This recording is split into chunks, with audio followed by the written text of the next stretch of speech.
네, 여러분, 추석 명절이 바로 내일입니다.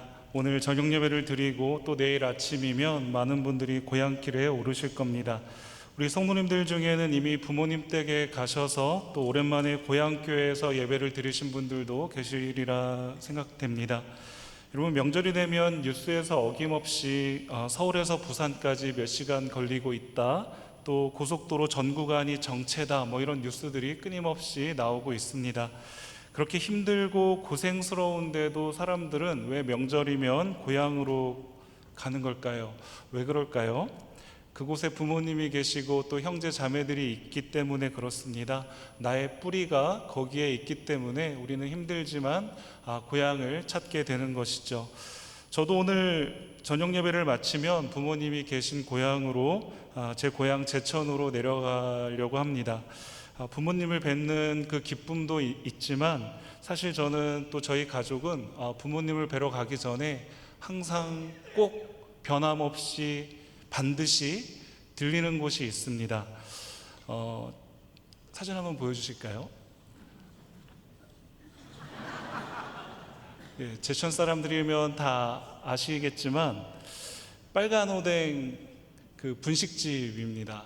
어릴 때부터 늘 먹어왔고 지금도 길동시장에 있지만 거긴 오리지널이 아닌 것 같습니다. 꼭 여기에 가서 먹어야지만 내가 제천에 와 있구나, 내가 내 고향에 왔구나 라는 생각이 들 만큼 그렇게 예, 저거죠. 예, 길동에서는 하나에 1,000원 하지만 제천에서 원래 5개에 1,000원이었는데 물가가 올라서 2개에 1,000원으로 바뀌었어요. 네, 이제 됐습니다. 네. 여러분, 이렇게 여러분도 고향 하면 떠오르는 음식이나 또 장소가 하나쯤은 다 있으실 걸로 압니다. 그런데 여러분, 우리가 그렇게 찾아가는 고향도 세월이 지나면 변하게 됩니다. 언제부터인가 고향에 가면 익숙함보다는 낯설다라는 생각이 들 정도로 고향이 많이 바뀌어진 모습을 보게 됩니다. 제가 어릴 때 살던 집도 이제는 다 허물어지고 없습니다. 또 친구들이랑 놀던 놀이터와 골목도, 또 통닭 냄새가 진하게 풍기던 그 시장도 많이 바뀌었습니다. 심지어 늘 살다시피 했던 제 고향 교회도 뼈대만 그대로일 뿐 옛 추억은 찾아볼 수 없을 만큼 다 변해버렸습니다. 그래서 가끔은 고향을 갔다가 와도 허전할 때가 종종 있습니다.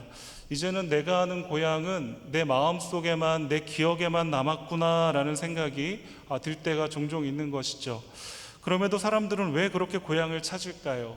그렇게 모든 것이 다 변해버려서 낯설어진 그곳을 왜 그렇게 힘들게 명절이면 찾아가는 것일까요?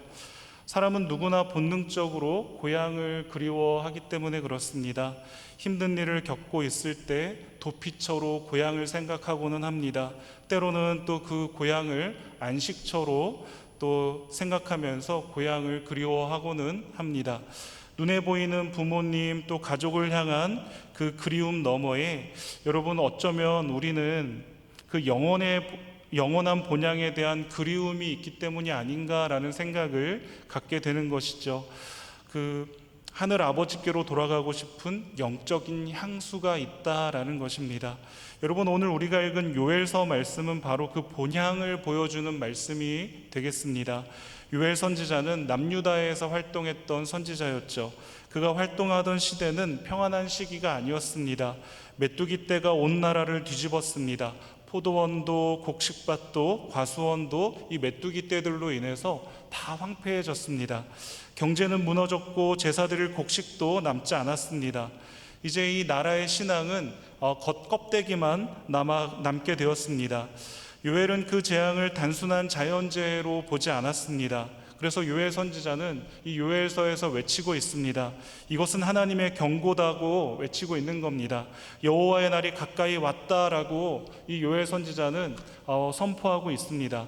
다시 말해서 지금의 재앙은 장차 다가올 심판을 미리 보여주는 것이다 라는 것이죠. 하지만 요엘 선지자의 이 메시지는 심판으로만 끝나고 있지 않습니다. 회개하는 백성들에게는 하나님이 다시 회복의 은혜를 주신다라고 그렇게 또 선포합니다. 땅이 회복되고 포도주와 기름이 넘치고 또 무엇보다 하나님이 다시 시온에 거하시고 그 백성과 함께 하시겠다라는 그 약속을 요엘 선지자를 통해서 하나님께서 주시고 계십니다. 따라서 이 요엘 선지자가 말하는 이 여호와의 날이라고 하는 이 요엘서의 가장 핵심되는 개념, 핵심 단어인 이 여호와의 날은 두 얼굴을 가지고 있다라고도 할 수 있을 겁니다. 하나는 심판의 날이 될 것이고 또 다른 하나는 구원의 날, 회복의 날이 될 것입니다. 오늘 우리가 읽은 이 본문은 바로 그 회복의 절정을 보여주는 장면이다라고 할 수가 있습니다. 하나님이 다시 시온에 거하시고 그 성전에서 생명수가 흘러나와 온 땅을 살리고 또 악한 자는 심판받고 의로운 자는 영원히 복을 누리는 그날, 바로 그것이 요엘이 본 영원한 본향의 모습이다라는 것이죠. 즉 잃어버린 고향을 그리워하는 이스라엘 백성에게 이 영원한 본향을 약속해 주신 말씀이 오늘 본문에 있는 이 말씀이다라고 할 수가 있습니다. 그래서 이 시간에는 본문을 통해서 하나님께서 우리에게 어떤 회복의 약속과 위로의 말씀을 주시는지 두 가지로 함께 살펴보도록 하겠습니다. 첫 번째는 하나님을 아는 백성에게 주어지는 회복의 복이 있다라는 것입니다. 첫 번째는 하나님을 아는 백성에게 주어지는 회복의 복이 분명히 있습니다. 본문 17절은 이렇게 말씀합니다. 그런즉 너희가 나는 내 성산 시온에 사는 너희 하나님 여호와인 줄 알 것이라 라고 말씀하고 있습니다. 여기서 하나님께서 주시는 첫 번째 복은 바로 하나님을 바로 아는 복이라고 할 수가 있을 거죠. 여러분, 이스라엘 백성들은 하나님을 몰라서 망한 것이 아니었습니다. 그들은 율법을 알고 또 하나님이 명하신 대로 제사를 드렸습니다. 하지만 머리로만 알았지 마음으로는 하나님을 떠나 있었습니다. 이미 우리가 여러 번 말씀을 통해서 살폈듯이 성경에서 안다라고 하는 이 단어, 이 안다라는 말은 단순한 지식을 가리키는 말이 아니다라는 것을 담임 목사님을 통해서도 또 저희 교역자들을 통해서도 수없이 많이 들으셔서 알고 계실 겁니다. 이 말은 단순한 지식이 아니라 인격적인 관계를 통해서의 알을 말하고 있는 것이죠. 하나님을 안다라는 것은 하나님과 동행한다라는 뜻이 되는 것이죠. 그분을 신뢰하고 그분께 내 인생 모두를 다 맡긴다라는 뜻입니다. 여러분, 그래서 예수님께서도 요한복음 17장에서 영생은 곧 유일하신 참 하나님과 그가 보내신 자 예수 그리스도를 아는 것이니이다 라고 분명하게 말씀하고 있습니다. 영생은 예수 그리스도를 아는 것이다 라고 분명히 말하는 것이죠.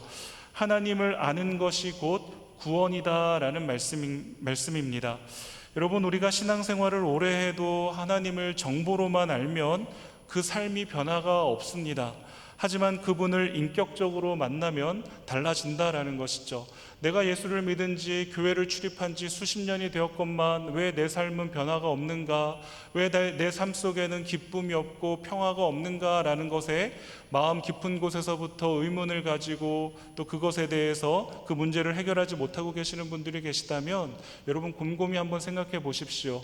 내가 하나님과 인격적인 교제를 나누고 있는가? 내가 알고 있는 하나님은 설교 말씀을 통해서나 아니면 어디서 들어서 알고 있는 그 하나님은 아닌가? 내가 겪고 체험한 하나님은 아닌가라는 생각들을 한번 돌아보실 수 있으시기를 바랍니다.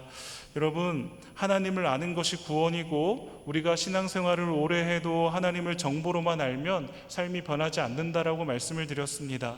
그런데 여러분, 그분을 인격적으로 만나게 될 때 비로소 우리의 삶이 또 우리의 마음과 우리의 생각에 변화들이 나타나게 됩니다. 여러분, 기도의 시간이 단순한 의무가 아니라 사랑의 대화의 시간이 되어지는 것이죠. 예배가 주일의 하나의 일과가 아니라 하나님을 만나는 생명의 자리가 된다라는 것입니다. 하나님을 아는 자는 하나님이 함께 하신다는 확신 속에서 살게 되는 것입니다. 고난이 와도 이 또한 하나님께서 아신다라는 그 믿음으로 이 고난의 자리를 서게 되는 것입니다. 여러분, 이것이 진짜 복 아니겠습니까? 그런데 여러분, 하나님을 아는 복에는 반드시 그 하나님을 인격적으로 아는 또 하나님과 나누는 이 교제뿐만 아니라 그 복에는 반드시 회복이 뒤따라온다라는 것을 우리가 알아야만 합니다. 여러분, 그 회복이 바로 18절에 나오고 있는데 18절 말씀을 우리 성도님들께서 한번 읽어주실까요? 성도님들께서 읽겠습니다. 시작. 그날에 산들이 단 포도주를 떨어뜨릴 것이며 작은 산들이 젖을 흘릴 것이며 유다 모든 시내가 물을 흘릴 것이며 여호와의 성전에서 샘이 흘러나와서 시딤 골짜기에 대리라. 아멘. 여러분, 여기 18절을 시작할 때 그날에로 시작되는 이 말을 보실 겁니다. 여러분, 여기서 그날은 단순히 좋은 날이 아닙니다. 요에서의 중심 주제라고 말씀드렸던 여호와의 날을 가리키고 있습니다. 여러분, 이 날은 악인에게는 심판의 날이지만 하나님의 백성에게는 회복의 날이고 또 구원의 날인 것이죠. 여러분, 역사적으로는 바벨론 포로에서 돌아와 예루살렘이 재건된 날을 의미하지만 또 예언적으로는 예수 그리스도의 십자가로 시작된 구원의 날을 또 가리키는 것일 수도 있습니다. 그리고 장차 재림으로 완성될 하나님 나라가 이 땅에 임하게 되는 그 날을 그날이라고 뜻하고 있는 것이죠.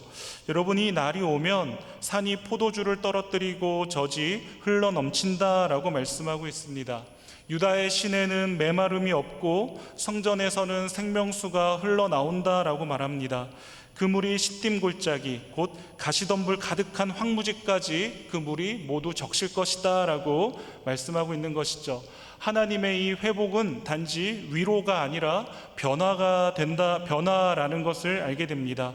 황폐함이 풍요로 바뀌고 절망이 소망으로 바뀝니다. 그런데 중요한 것은 이 생명의 근원이 그날에 어디에서 흘러나오는가, 어디에서 시작이 되는가가 중요한 것이죠. 여러분, 본문에서 18절에서 어디에서 나온다라고 말합니까? 여호와의 성전에서 샘이 나와라고 말하고 있습니다. 여러분, 그 복의 근원은 바로 성전이 되는 것입니다. 즉 하나님의 임재에서 그 복이 흘러나온다라는 것을 우리가 알게 되는 것이죠. 왜 그렇습니까? 성전은 하나님의 임재를 상징하는 장소이기 때문에 그렇습니다. 여러분, 그래서 에스겔서 47장에서도 이런 비슷한 장면을 우리가 봅니다. 성전 문지방 밑에서 물이 흘러나와서 그것이 강이 되고 그 강이 흘러가는 곳마다 생명이 살아난다라는 것을 보게 됩니다. 죽은 바다가 살아나고 나무가 자라고 그 잎사귀가 약재료가 되어서 사람을 고치게 되는 이 놀랍고도 멋진 회복의 일들이 일어나게 될 것을 에스겔서 47장에서 말씀하고 있습니다. 요한계시록 22장에서도 이와 비슷한 그림이 있죠. 하나님의 보좌로부터 생명수의 강이 흘러나와 라고 말씀하고 있기 때문에 그렇습니다. 하나님의 보좌, 우리 하나님께서 앉아 계신 그곳, 하나님이 임재하신 그곳에서 이 모든 생명의 강이 흘러나온다라고 요한계시록에서도 말씀하고 있습니다. 그렇기 때문에 하나님이 계신 곳, 하나님의 임재가 있는 곳에는 언제나 생명이 살아난다라는 것을 성경은 누차 우리들에게 보여주시고 있습니다. 성도 여러분, 그렇다면 오늘날 우리에게 이 성전, 하나님의 임재를 가리키는 이 성전은 어디일까요? 하나님의 임재를 가리키는 성전은 오늘날 우리들에게는 어디에 있는 것일까요? 바로 여러분, 예수 그리스도이십니다. 우리 예수님만이 우리의 성전이시고 또 예수님 안에서 성령의 생수가 흘러나오는 줄 믿으시기를 바랍니다. 여러분, 예수님께서는 요한복음 7장 38절에서 이렇게 말씀합니다. 저희들 다 같이 한번 읽어볼까요? 시작. 나를 믿는 자는 성경의 이름과 같이 그 배에서 생수의 강이 흘러나오리라 하시니. 아멘. 여러분, 그러므로 이 성도는 예수 그리스도를 믿는 자는 성경의 이름과 같이 그 배에서 생수의 강이 흘러나온다 말씀하십니다. 그러므로 성도는 그 생명수의 통로가 되는 것입니다. 여러분, 내가 은혜를 받으면 그 은혜가 나에게만 머물지 않는다라는 것입니다. 가정으로 흘러가고 또 나의 자녀들에게로 흘러가고 또 내 이웃들과 내가 만나는 모든, 내가 영향력을 미칠 수 있는 모든 곳으로 이 은혜가 흘러가게 되어 있다라는 것입니다. 여러분, 이번 추석에 또 여러분이 고향으로 가실 때 그저 아들, 딸, 부모의 역할만 하지 마시고 나는 생명수의 통로다라는 이 정체성을 가지고 여러분의 고향길로 떠나실 수 있으시기를 바랍니다. 여러분, 서운한 가족에게 건네는 한마디 용서의 말이 생명수가 될 수 있다라는 것입니다. 혼자 계신 부모님께 드리는 위로의 말이 생명수가 될 수 있다라는 말입니다. 오랜 상처로 막혀있던 관계에 흐르는 이 화해의 말이 바로 생명수라는 것이죠. 그렇게 여러분을 통해 메마른 가정이 살아나고 또 냉랭한 관계가 또 녹아내릴 것입니다. 황폐한 땅이 오아시스로 변하고 서로를 살리는 은혜의 물줄기가 흘러나올 것입니다. 여러분, 우리를 통해 이 놀라운 은혜를 누릴 수 있는 그러한 명절 보내시기를 주님의 이름으로 축원드립니다. 또 여러분, 저희들 두 번째로 본문을 통해서 하나님께서 약속하신 두 번째 복은 하나님과 함께하는 백성에게 주어지는 영원한 복이 있다라는 것입니다. 하나님과 함께하는 백성에게 주어지는 영원한 복이 분명히 있습니다. 여러분, 19절에 있는 말씀입니다. 19절 말씀 한번 같이 읽어볼까요? 시작. 그러나 애굽은 황무지가 되겠고 에돔은 황무한 들이 되리니 이는 그들이 유다 자손에게 포악을 행하며 무죄한 피를 그 땅에서 흘렸음이니라. 아멘. 여러분, 하나님께서는 공의로우신 분이십니다. 악을 행한 자는 반드시 심판을 받죠. 애굽과 에돔은 이스라엘을 괴롭히던 대표적인 두 나라였습니다. 애굽은 이스라엘을 400년 동안 종살이하게 만들었고, 에돔은 형제 나라, 형제 민족임에도 늘 뒤에서 이스라엘을 공격했던 나라가 바로 이 에돔이었습니다. 그래서 하나님께서는 그들의 땅은 황무지가 될 것이다 라고 말씀하고 있는 것이죠. 그 이유는 분명합니다. 말씀하시는 대로 그들이 무죄한 피를 흘렸기 때문이다 라고 19절에서 말씀하고 있습니다. 하나님은 결코 억울한 피를 그냥 지나치지 않으신다라는 것입니다. 여러분, 우리가 흘린 눈물, 또 우리가 견뎌낸 고통, 또 남몰래 참았던 이 억울함들을 주께서 다 보고 계시고 알고 계신다라는 것입니다. 그래서 히브리서 6장 10절에서 이렇게 말씀하시는데요. 히브리서 6장 10절 말씀 우리 성도님들께서 읽으시겠습니다. 시작. 하나님은 불의하지 아니하사 너희 행위와 그의 이름을 위하여 나타낸 사랑으로 이미 성도를 섬긴 것과 이제도 섬기고 있는 것을 잊어버리지 아니하시느니라. 아멘. 하나님은 불의하지 아니하사 너희 행위를 잊지 않으신다라고 말씀하고 있습니다. 하나님은 불의하지 않으셔서 우리가 행한 모든 우리의 행위들을 반드시 기억하신다라고 하시는 하나님의 말씀입니다. 사람은 잊어도 하나님은 잊지 않으신다라는 것입니다.